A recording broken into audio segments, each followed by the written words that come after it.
All right. Today, Fabrizio Romano broke a very big story that Bruno Fernandes has gone ahead to agree a new deal with the club of Manchester United, and it's set to be announced this month. Welcome to this channel. This is Rokhani David. This is the United Matters channel. Hope you guys are really having fun. Marcus Rashford missing 2 chances as we really played against Man City. Eric Ten Hag has come out and really speaking broadly about it. And Casemiro, Bruno Fernandes and very many others are really pissed off with Casemiro and Onana. Smash the like button, comment and share. If you're only watching us for the very first time, endeavor to subscribe to this channel so as not to miss out on stories that we do upload in here on a daily. And this is Rokhani David, and let's obviously start it off like this. Fabrizio Romano has come out and told us that Man United have reached an agreement with Bruno Fernandes to extend his contract. A new deal will be valid until June 2027, plus option included for further season until June 2028. Salary at top Man United level, all to be signed before the end of the summer window. Now, after the end of the season, one of the stories that really headlined the side of Manchester United were that Bruno Fernandes is really not okay with the salary that he's getting at the club of Manchester United. Remember, he had, I think like 2 years back, he had gone to extend his contract to £250,000 a week. And he was like, how come the likes of Casemiro, Rashford, Varane, Jordan Sancho are earning more than me, yet I've gone ahead to put in a level of performance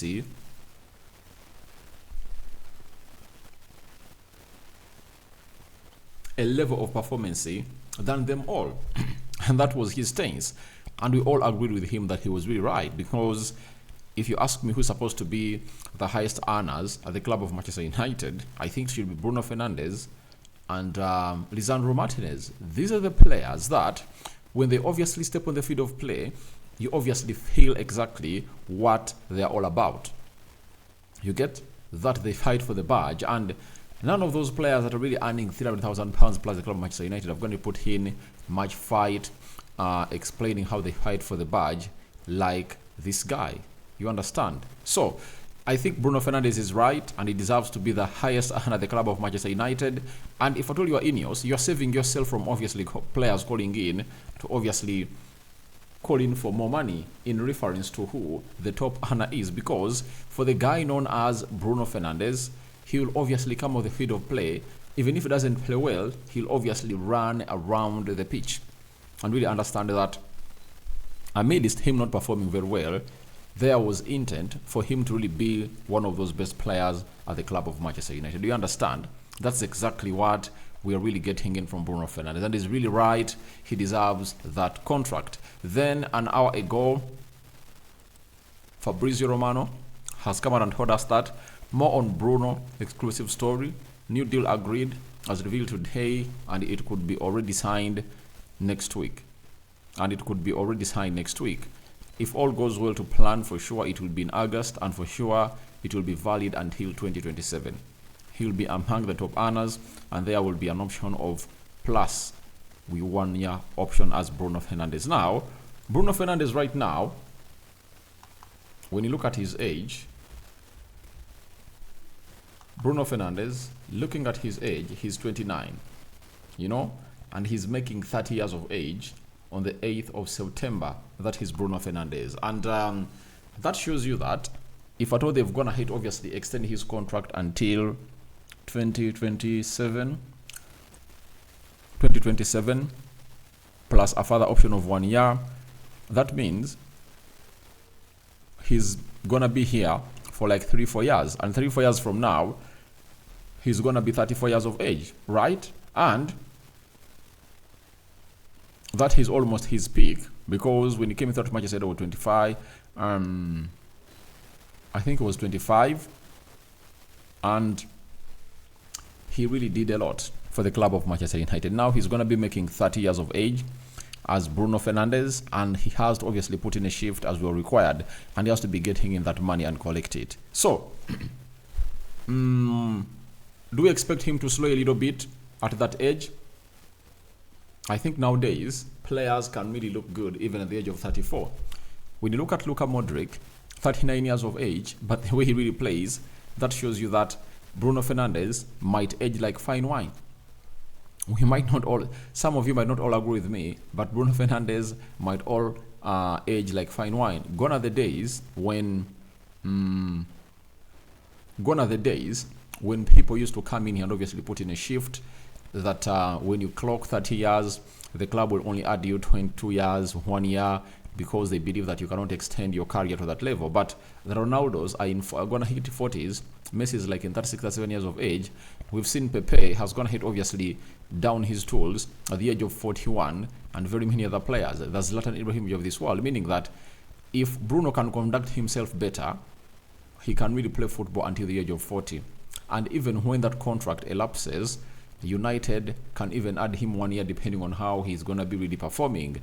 And for Bruno Fernandes, he has to use these remaining 3 years that he has on his contract to obviously take United to winning trophies, especially big trophies, because we've won the FA Cup, we've won the Carabao Cup with him as the captain, right?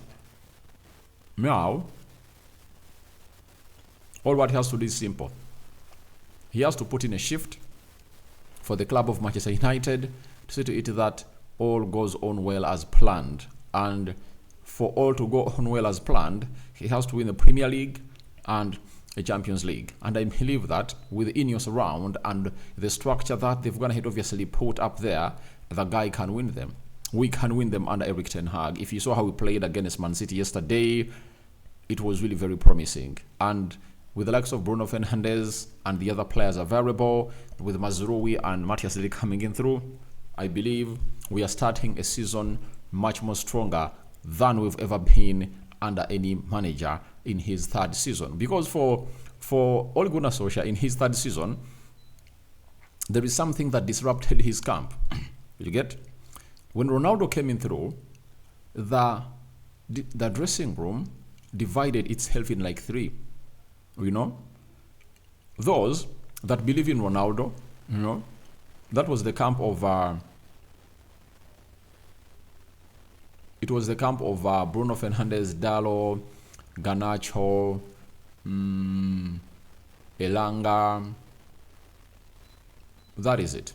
And we all know to it that Greenwood was not going on well with Ronaldo, you know, and that gang was still there. So it shows you that the dressing room was divided a lot, and you saw to it that in due course of it being divided, it caused this guy to obviously leave the side of Manchester United. Sorry, to lose his job, you know. But for the beauty with Bruno Fernandes, the beauty with the manager now, Erik ten Hag, as he edged into his third season, he has gone ahead to get a new structure. Players have gone ahead to get to know that he's the man in control.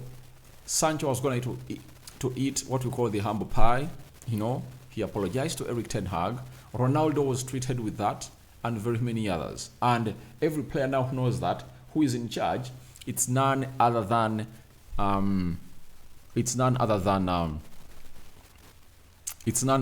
this guy called Erik ten Hag. You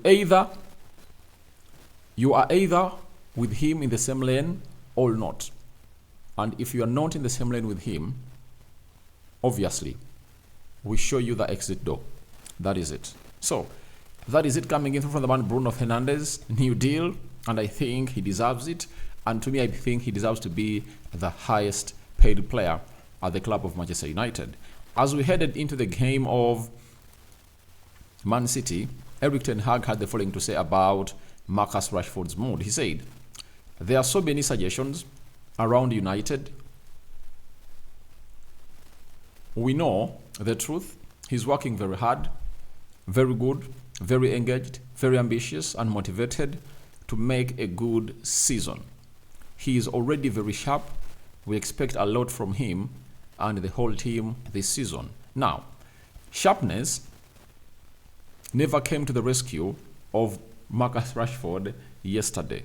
you can all agree with me. Sharpness never came to his rescue because that sharpness failed him. The lack of sharpness the lack of sharpness costed him 2 goals, clear-cut chances, and he really looked blunt on the day. And after Ten Hag expecting him to be sharp, and he wasn't, Ten Hag was asked on Marcus Rashford's performance, and he said, no, I think he was several times in very good positions. I'm very pleased he's getting in those positions. Keep going and getting in those positions, and he will score goals. Obviously, I told you yesterday that for me, as Rock and David, I never went after him yesterday. I never went after him yesterday, because I felt like after all, it's a community shield. Now, for me to go hard on him, it's commencing Friday. If Friday comes and he misses such chances, I'm going to really select Marcus Rashford than never before. You get? But for this game, he exonerated himself, but that's really a signing. Sorry, that is really a warning to him that if at all he better really misses out on other chances, people are really going to come at him because they'll be using this as a reference that has going to obviously put him into the mixer as a player. You understand? So for me, Marcus Rashford needs to up his sockings because we all know to it that he's really going to be put on the field of play. That is it. He's going to be put on the field of play, and Ten Hag has huge hopes in him. But I think this is the last time that Eric Ten Hag will ever in history, you understand, that will ever in history trust Marcus Rashford, because he has a lot of options on the left. He has Garnacho, he has Jadon Sancho, even Joshua Zexi. He can play off well from the left attacking side of the midfield. And I wonder here to see some other exciting youngsters coming in through from the academy, right? That play off the left. And I tell you, Rashford is not safe. The only way he can secure himself that position and obviously be playing there on merit is by coming in through and putting in the required shift. And the shift required is for him to be performing in and out, putting in huge performances that the world has never gone ahead to see. So that is it coming in through from Marcus Rashford. I think it is really his last time to obviously dilly-dally around the club of Manchester. And the moment he does it, Ten Hag will put him on the bench and obviously do the needful. There are players that people thought that Ten Hag will never bench. Cristiano Ronaldo, he's one of them, and he has gone ahead to set a very good reference in his career at Manchester United that you just deserve to be good to be in my team. When I trust you, I'll give you all the chances you deserve. When you misuse all those chances, I'll put you onto the bench. You remember how he benched, how he has been benching Anthony, right? And this season, he has shown him that Amadi Diallo is far off better than you. And in the game of the Community Shield, players like even Toby Collier came on the field of play, and Anthony was really one of the unused substitutes. It shows you how bad he's really performing in training, and Ten Hag is like, I'm going to really throw you under the bus, and you mean nothing if at all you don't really perform. Afterwards, all will be okay. I think this is the last chance at the club of Manchester United if he doesn't really perform well. He has the last chance to prove himself. Then we are having Casemiro had been vexed during the penalty shootout, issuing advice when Nunes stepped up from the center circle. He told Onana to dive to his right for Nunes, and prematurely celebrated when it looked for a moment as if Onana would claw one of his big hands to the ball. By the way, the guy has always gone ahead to be really very, very vexed with the goalkeepers of Manchester United. We all understand that when we are really, I think it was the penalties between United and Brighton, Casemiro was really pissed with David De Gea, and he was like mocking him, like he's not taking dives that are really, really necessary. You get? And he's doing the same thing with with the Onana, and I think Onana really did well to obviously save the first penalty, but the moment he turned into this idea of really squeezing to the farthest part of the penalty post and really point to where the boy is supposed to play the ball, obviously even me, I go to the narrowest side that you've gone here to leave, you get? And that those are really babyish tricks for him, and I tell you what, he was supposed to obviously stand in the middle of the goal and obviously go in. I don't know whether these are the new tactics that the new goalkeeping coach has going to obviously offer to him, but for me, they are not all the best that I really call up for. So guys, thank you very much for watching through. Tell me your thoughts about Bruno Fernandes' new deal agreed by Manchester United. Then Rashford, Rashford, for me, it's the last chance. What do you make about it? And the man himself, known as Casemiro, vexed with Onana's bad penalty saving conditions. Andrew David is my name. I sign out for now. See you later, and I cover you all in the precious blood of Jesus Christ. Bye bye, my mates, the Muslims. Barakallahu fikum.